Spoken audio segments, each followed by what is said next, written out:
I have been away for almost 2 weeks. Before I left, I was in a rush to get the seedlings out of the cabin and into the soil, and I was silting soil for the beds.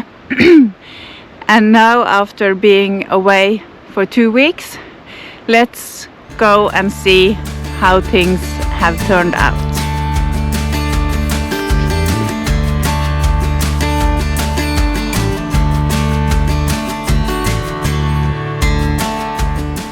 When I left, it was no leaves on the trees, and after 2 weeks everything is green and beautiful. And now let's have a look at some things in the garden. All the flowers that will hopefully turn into berries. I don't cut this tree. We have wild animals to do it for us. The problem is stopping the moose from eating everything on the tree. Luckily he didn't take everything this year, so perhaps it will be some berries for me as well. Here is the rhubarb, and it looks quite nice. It is bigger this year than it was last year. I did give it some fertilizer too. Here we have some seaweed lying beneath it. It will break down slowly and keep feeding the plants through the summer. And of course I also have some weeds growing in here.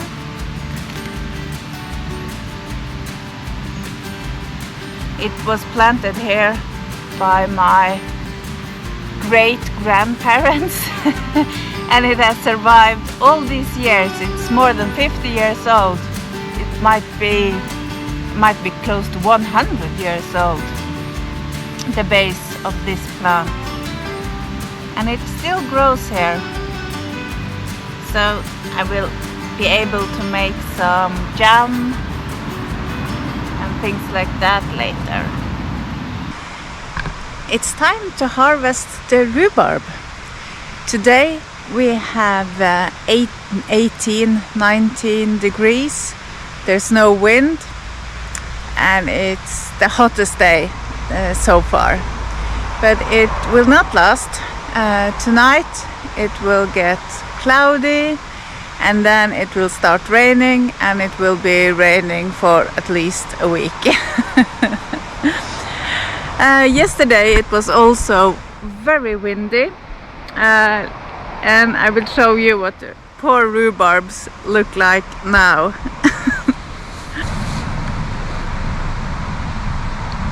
Blown over by the wind. But it's time to pick the rhubarbs anyway.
here is the chives. They are also very old. They have been here for many years, and they are growing nicely. There are some grass growing in here, pretending to be chives as well.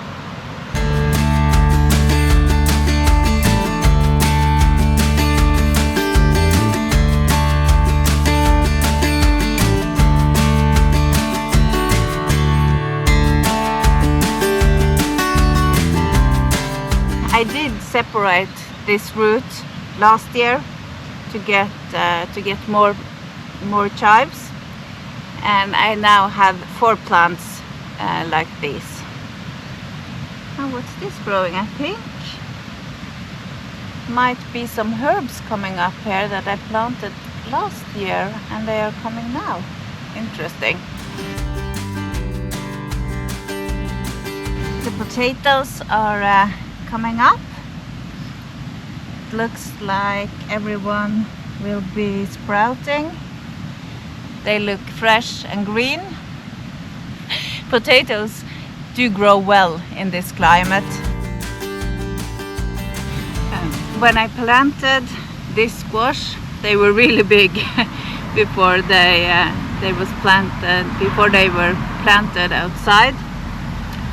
I did start them in April, so they were growing a good month, a little bit more, before I put them outside.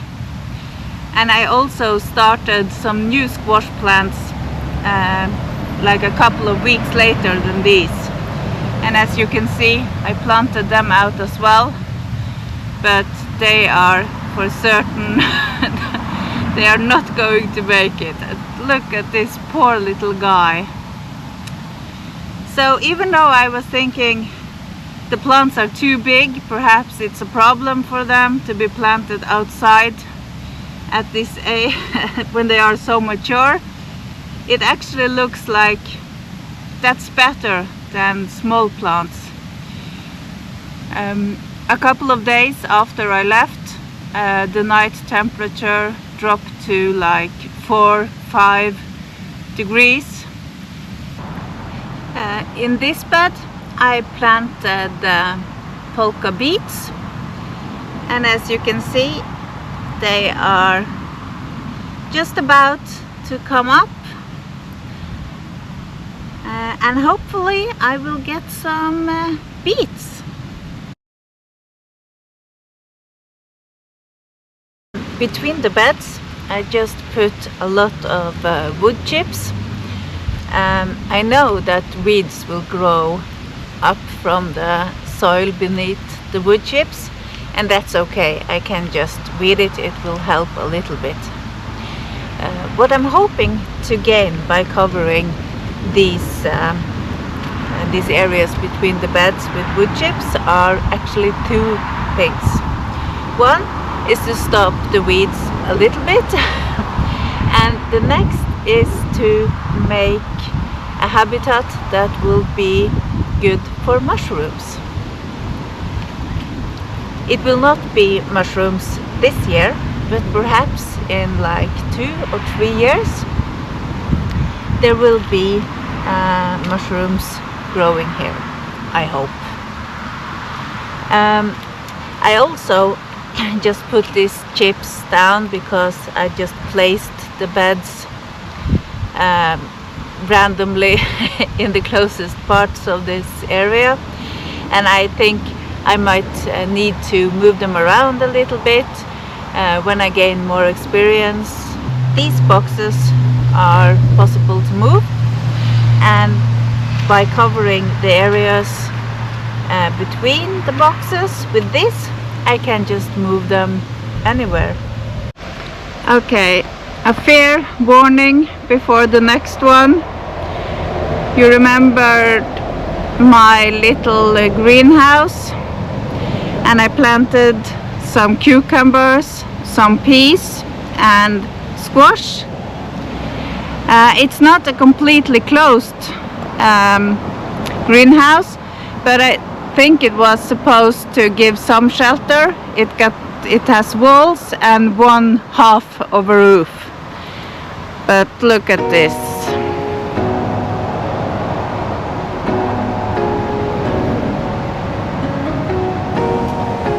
It's a very sad story. The cucumbers are dead. The peas are dead-ish. I don't think any of them will survive. I knew this could happen, so I also planted some herbs that I see are sprouting nicely here. And this is called dill, and I know this one is surviving in this climate. Under this growing blanket I planted the curly kale.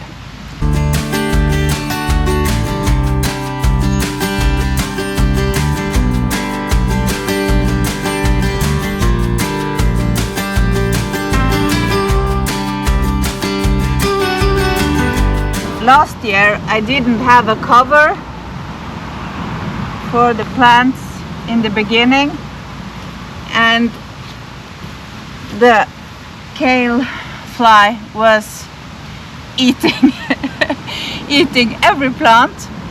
But these plants are so hardy, so even if they were eaten, like almost every leaf gone, when the summer, late in the summer, when the flies were gone, they started to come back.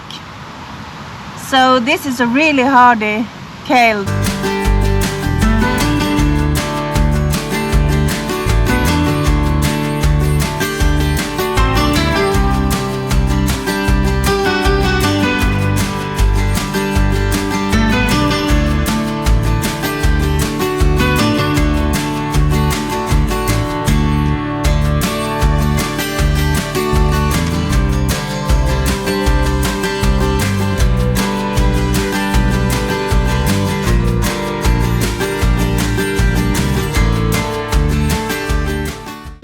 Some of these weeds are quite nice to eat as well. Now I have a glove. By experience, I've been weeding too much nettles to not wear gloves anymore. But this nettle is actually quite good to eat. So after I'm finished weeding and planting some radishes, I will be harvesting some nettles for today's dinner.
I will have to weed down these afterwards because they will grow too big, too close to the garden.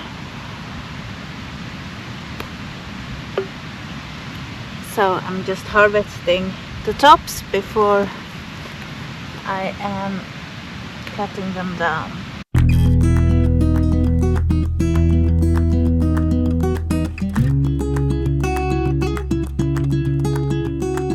My gardening skills are not the best, at least not yet. I am learning, trying to learn, and the garden is growing slowly. and the weeds are growing fast. Luckily, some of these weeds are quite useful. I can use them for fertilizer back to the garden. I can make compost with them, and a few of them are also possible to harvest and eat. I also have these, I think it's called fireweed. They will come with a lot of beautiful flowers. When the flowers are finished, it will have a seed pod and it will look like the whole area is snowing. so I need to do some weeding to get this away. But luckily, this plant can be made into a very tasteful and sweet tea, and it's called Ivan chai. I just made some Ivan chai a couple of days ago, and I tested it out this morning, and it's really nice. It's actually a very good tea. So instead of just taking down all these and throwing them away, I will harvest some leaves, and the rest of the plant will go in the compost and back to this soil and the garden when it continues to grow. Ok, nu har jeg fått mikrofon, og nå er jeg veldig spent på om den faktisk fungerer eller ikke. What I do is I have picked the leaves from the flower, and now they need a real good massage.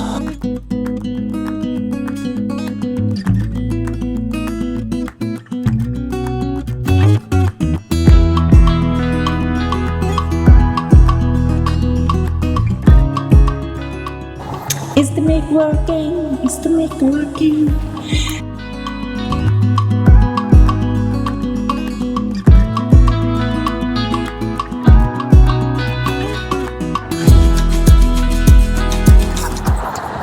I hope the sound is good. It sounds so bad. I hope it can be fixed. Look at these hands. I don't know if you can see it. Now I have crunched everyone and put them into this box. This box is full up to here. So as you can see, it's really not much in the box. And it's a lot of time to crush all the leaves. I know there are different ways of doing this. Some say it should be some air available, but when I read about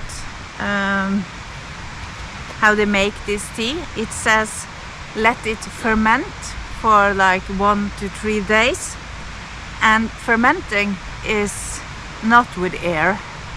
And I will put this on top of this one, and then the weight will push down the leaves, and the juice from the leaves will cover it, so there will be very little air coming to the leaves.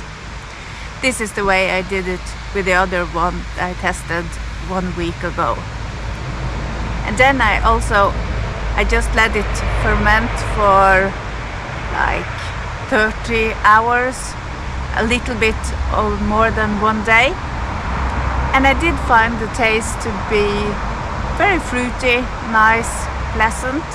Some people have left the leaves to ferment for 3 days, and then everything is spoiled. It turns into something really smelly and bad.